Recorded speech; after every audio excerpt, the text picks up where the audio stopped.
थंड डोक्याने पवारांनी खेळ केला। अजित पवारांनी तयार केलेलं चक्रव्यूह पवारांनी भेदलं। राज ठाकरे, शरद पवार, उद्धव ठाकरे आज एकत्रित। फरक पडत नाही हा बोलण्याचा भाग। शिंदे, अजित पवार घाबरलेत।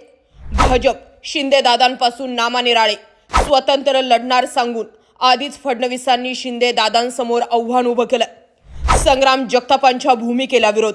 दादांनी हाताने पायावर कुऱ्हाड मारली। मुस्लिम मते तशीही फिरणार नव्हती। नेमकं घडलंय का? आज ते घडणारे जे इतिहासात घडलेलं नाहीये। म्हणजेच महाराष्ट्र राज्यातील राजकीय प्रमुख 3 नेते शरद पवार, उद्धव ठाकरे, राज ठाकरे आज एकत्रित येत आहेत। मुख्य निवडणूक अधिकाऱ्यांची भेट घेणार आहेत। ते तिघे प्रथमच एकत्र येत असून त्यामुळे अनेक राजकीय चर्चा तर घडतायत, पण अनेक राजकीय समीकरण सुद्धा बदलणार आहेत।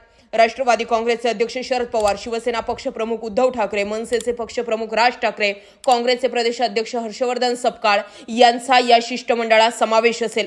महाविकास आघाडीच्या नेत्यांबरोबर राज ठाकरेही सहभागी होणं हे महत्त्वाचं मानलं जातंय। काल शिवसेना नेते संजय राऊत यांनी राज ठाकरे यांची महाविकास आघाडीसोबत चालण्याच्या चर्चांवर सकारात्मक भूमिका असल्याचं नमूद केलं होतं।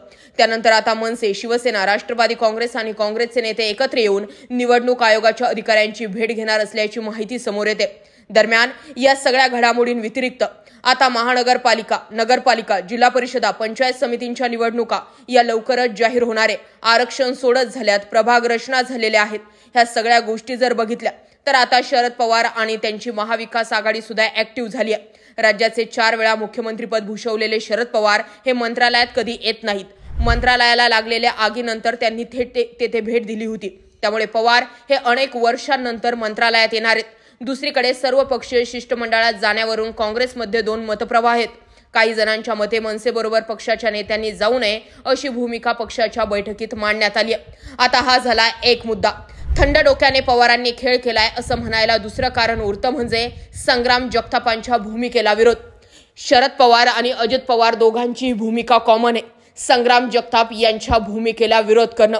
अगोदरच भाजप आणि शिंदे सेना ही हिंदुत्ववादी पक्ष म्हणून महायुतीत सत्तेत बसलेली आहे। त्याच्यात राष्ट्रवादीच्या अजित पवारांना घेऊन देवेंद्र फडणवीसांचा शब्द होता की आम्ही अजित पवारांना सुद्धा हिंदुत्ववादी करू। मात्र उलट पक्षी घटना घडताना दिसतात आणि अशा वेळी आता अजित पवार आणि शरद पवारांनी घेतलेली एक भूमिका आणि यावरून हे लक्षात येतंय की हिंदुत्ववादी विरोधी भूमिका घेऊन सध्याच्या घडीला हिंदुत्ववादी मतं ही अजित पवारांनी डायव्हर्ट केली आहे।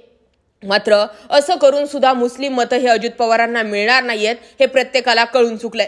कारण म्हणजे अजित पवार हिंदुत्ववादी पक्षांसोबत सत्तेत आहेत आणि भाजपात ज्या कोणत्या पक्षासोबत सत्तेत असेल त्या पक्षांवरती बहिष्कार टाकायचा हा मुस्लिम समाजाचा फॉर्म्युला राहिला असाच आरोप याआधी सुद्धा झालेला आहे।